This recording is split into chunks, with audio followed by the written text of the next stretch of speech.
എലീശ ദൈവത്തെ മഹത്വപ്പെടുത്തി ദൈവത്തിന്റെ ഹിതപ്രകാരം ജീവിച്ച അത്ഭുതവാനായ പ്രവാചകൻ. ഏലിയാവിന്റെ കീഴിൽ എലീശ ശിഷ്യൻ ആയിരുന്നു. ഏലിയാവിലുണ്ടായിരുന്ന ആത്മാവിന്റെ ഇരട്ടിപ്പങ്ക് എലീശയ്ക്ക് വന്നു. ഇപ്പോൾ എലീശയ്ക്കുണ്ടായിരുന്ന ആത്മാവ് ഗേഹസിക്കുണ്ടായിരുന്നുവെങ്കിൽ വരും കാലങ്ങളിൽ മറ്റൊരു എലീശയായ ഗേഹസി ജീവിച്ചേനേം. എന്നാൽ ഗേഹസിയുടെ മനസ്സ് എലീശയുടെ മനസ്സ് പോലെയായിരുന്നില്ല. ദൈവവേലയിലായിരിക്കുന്നു, ശുശ്രൂഷയിലായിരിക്കുന്നു. എന്നാൽ തന്റെ മനസ്സ് എല്ലാം തന്നെ ഈ ദൈവവേലയിൽ കൂടി എന്ത് നേടാൻ കഴിയും, എത്രയ്ക്ക് സമ്പാദിക്കാൻ കഴിയും, ഈയൊറ്റ വിചാരം മാത്രം.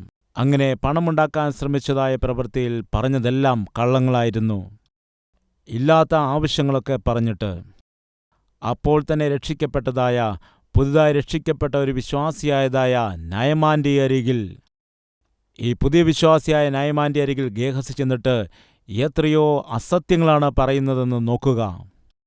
ശിഷ്യന്മാർ വന്നു ആവശ്യമുണ്ട്, വെള്ളി വേണം, ആവശ്യമുണ്ട് എന്നൊക്കെ അസത്യങ്ങൾ പറയുകയാണ്.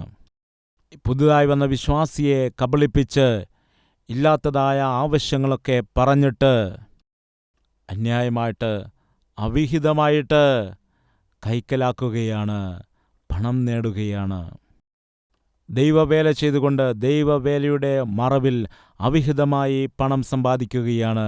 അങ്ങനെ അവിഹിതമായി സമ്പാദിച്ചുകൊണ്ട് കിട്ടിയതായ സാധനങ്ങളൊക്കെ ഒളിപ്പിച്ചു വെച്ചിട്ട് ഒന്നും അറിയാത്തവനെ പോലെ എലീശയുടെ മുൻപിൽ വന്ന് നിൽക്കുന്നു. ചെയ്യാവുന്ന ദുഷ്ടകാര്യങ്ങൾ ചെയ്തു, അതുപോലെ പറയാവുന്ന അസത്യങ്ങളും പറഞ്ഞു, വാങ്ങാവുന്ന സാധനങ്ങളൊക്കെ വാങ്ങിയിട്ട് ഒന്നും അറിയാത്തവനെ പോലെ എലീശയുടെ മുൻപിൽ നിന്നപ്പോൾ എലീശ ചോദിക്കുകയാണ്, എവിടെ നിന്ന് വരുന്നു? ആ ചോദ്യത്തിന്റെ ഉത്തരം ഇതാണ്, ഞാൻ എവിടെയും പോയില്ല, ഇത് കള്ളമാണ്. വായ് തുറന്നാൽ അവൻ കള്ളമാണ് പറയുന്നത്. ദുഷിച്ച കാര്യങ്ങൾ ചെയ്യുന്നു, വഞ്ചനകൾ. എന്നാൽ പുറമെയോ ശുശ്രൂഷ, ദൈവവേല, ദൈവദാസൻ. എത്ര ദയനീയമായ സ്ഥിതിയാണ്, എത്ര ദാരുണമാണ്. എലീശ ചോദിച്ചു, എവിടെ നിന്നാണ് വരുന്നതെന്ന്. സഹോദര, സഹോദരി, നമ്മൾ വീട്ടിലേക്ക് വരുമ്പോൾ ഈ ചോദ്യം എല്ലാവരും തന്നെ നേരിടണം. ജോലിക്ക് പോയിട്ട് വരികയാണ്, തിരികെ വരുമ്പോൾ എവിടെ നിന്നാണ് വരുന്നത്? കോളേജിലേക്ക് പോയി തിരികെ വരുന്നു, എവിടെ നിന്നാണ് വരുന്നത്? വ്യാപാരം ചെയ്യുവാൻ വേണ്ടി പോയി തിരികെ വരുന്നു, എവിടെ നിന്ന് വരുന്നു? ദൈവവേലയ്ക്കെന്ന് പറഞ്ഞ് വീട്ടിൽ നിന്ന് പോയി എവിടെ പോയിട്ടാണ് വരുന്നത്? നിശ്ചയമായിട്ടും ഈ ചോദ്യത്തിന് ഉത്തരം നൽകേണ്ടതാണ്. എന്നാൽ ആ ദിവസം ഗേഹസി കൊടുത്ത മറുപടി തെറ്റായ മറുപടിയായിരുന്നു, റോങ് ആയിരുന്നു. എന്താണ് പറഞ്ഞത്?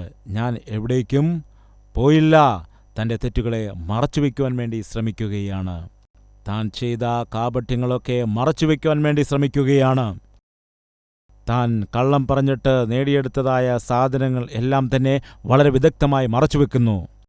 അതിനുശേഷം ഒന്നും അറിയാത്തവനെ പോലെ വളരെ നിഷ്കളങ്കനായിട്ട് മുൻപിൽ വന്ന് നിൽക്കുകയാണ്. ഇന്ന് നമ്മുടെ മധ്യയിൽ അങ്ങനെയുള്ളവരുണ്ടോ? വീട്ടിൽ നിന്ന് നീ പുറത്തേക്ക് പോയ ശേഷം പുറത്തെന്തെല്ലാം ചെയ്യുന്നുവെന്ന് നിനക്കറിയാം, എങ്ങനെ ജീവിക്കുന്നുവെന്ന് നിനക്കറിയാം, എങ്ങനെ പണമുണ്ടാക്കുന്നുവെന്ന് നിനക്കറിയാം. നീ ചെയ്യുന്ന വഞ്ചനകൾ, നിന്റെ ചതി, അതെല്ലാം നിനക്ക് നന്നായി അറിയാം. എവിടെല്ലാം നീ പോകുന്നു, എന്തെല്ലാം ചെയ്യുന്നു, നീ എങ്ങനെ ജീവിക്കുന്നു, ഇതെല്ലാം നിനക്കറിയാം. വളരെ ദോഷം ചെയ്ത് ജീവിച്ചിട്ട് ഒന്നും അറിയാത്തവനെ പോലെ നീ വീട്ടിലേക്ക് മടങ്ങി വരുമ്പോൾ, അല്ലെങ്കിൽ ആലയത്തിലേക്ക് വരുമ്പോൾ, ഈ ചോദ്യത്തിൻ്റെ ഉത്തരമെല്ലാം ദൈവത്തിന് നന്നായി അറിയാം. നീ എവിടെ നിന്ന് വരുന്നു? ഈ ചോദ്യത്തിൻ്റെ മറുപടി നീ തന്നേ പറ്റൂ. കള്ളം പറഞ്ഞ് രക്ഷപ്പെടുവാനും വേണ്ടി ശ്രമിക്കുകയാണെങ്കിൽ നീ സൂക്ഷിക്കുക. നീ പറയുന്ന കള്ളം നിന്റെ മാതാവോ പിതാവോ ഭാര്യയോ ഭർത്താവോ വിശ്വസിച്ചേക്കാം, അല്ലെങ്കിൽ സഭയിലെ ദൈവദാസൻ വിശ്വസിച്ചേക്കാം. എന്നാൽ നിനക്കൊരിക്കലും കള്ളം പറഞ്ഞ് ദൈവത്തെ പറ്റിക്കുവാനായിട്ട് കഴിയുക ഇല്ല. പ്രിയമുള്ളവരെ, എലീശയെ ഗേഹസി കള്ളം പറഞ്ഞ് പറ്റിക്കാൻ വേണ്ടി ശ്രമിച്ചു. ഞാൻ എവിടെയും പോയില്ല എന്ന് പറഞ്ഞു. അങ്ങനെയാണോ? എവിടേക്കും പോയില്ല. അപ്പോൾ എലീശയുടെ മറുപടി എന്താണ്? ഒരു നിമിഷം ശ്രദ്ധിക്കുക.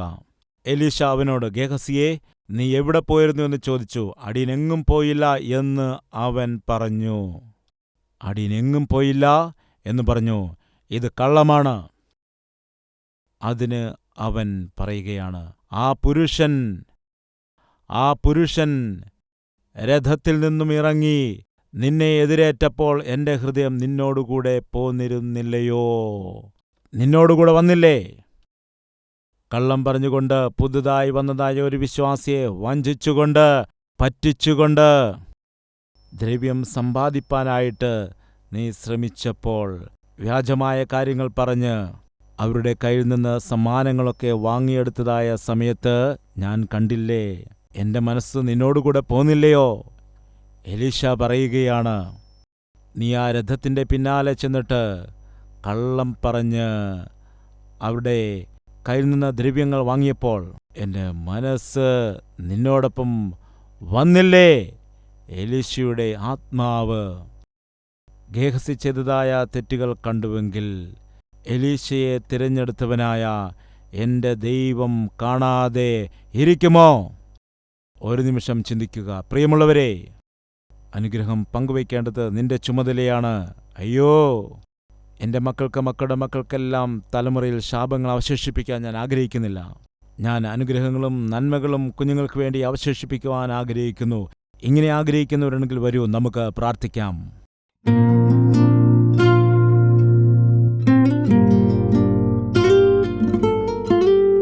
മഹാപരിശുദ്ധനായ സ്നേഹവാനായ പിതാവേ, എവിടെ നിന്ന് വരുന്നു?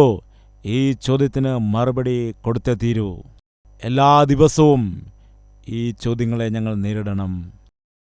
കർത്താവേ, വീട്ടിൽ നിന്ന് പുറത്തുപോയിട്ട്, ഹോസ്റ്റലിൽ നിന്ന് പുറത്തുപോയി, ആ ചെറിയ മുറിയിൽ നിന്ന് പുറത്തുപോയി തിരികെ വരുമ്പോൾ വാതിൽപ്പടിയിൽ നീ നിന്നുകൊണ്ട് എവിടെ നിന്ന് വരുന്നു എന്ന് നീ ചോദിക്കുകയാണെങ്കിൽ, ഗേഹസിയെപ്പോലെ ദുഷ്ടത പ്രവർത്തിച്ച്, കള്ളം പറഞ്ഞുകൊണ്ട്, വ്യാജം പ്രവർത്തിച്ചുകൊണ്ട്, ഒന്നും അറിയാത്തവനെപ്പോലെ തിരികെ വീട്ടിലേക്ക് വരികയാണെങ്കിൽ നീ അത് അറിയുന്നുണ്ട്. നീ അത് ചോദ്യം ചെയ്യും. അങ്ങനെയുള്ള ദൗർഭാഗ്യകരമായ ജീവിതം മാറ്റി സത്യസന്ധതയോടെ ജീവിക്കാൻ ഞങ്ങളെ സഹായിക്കണമേ. വചനപ്രകാരം ജീവിക്കുവാൻ ഞങ്ങളെ സഹായിക്കണമേ. നിന്റെ ഹിതപ്രകാരം ജീവിക്കുവാൻ സഹായിക്കണമേ. നീ ഞങ്ങളെ കാണുന്നുണ്ട് എന്ന തിരിച്ചറിവോടുകൂടി നിത്യവും നിന്നെ പ്രസാദിപ്പിച്ചുകൊണ്ട് ജീവിക്കുവാൻ ഞങ്ങളെ സഹായിക്കണമേ എന്ന് പ്രാർത്ഥിക്കുന്നു. പുതിയ വഴിയിൽ കൂടി സഞ്ചരിച്ചുകൊണ്ട് അനുഗ്രഹീതമായി ജീവിക്കാൻ സഹായിക്കണമെന്ന് യേശുക്രിസ്തുവിന്റെ നാമത്തിൽ അപേക്ഷിക്കുന്നു പിതാവേ.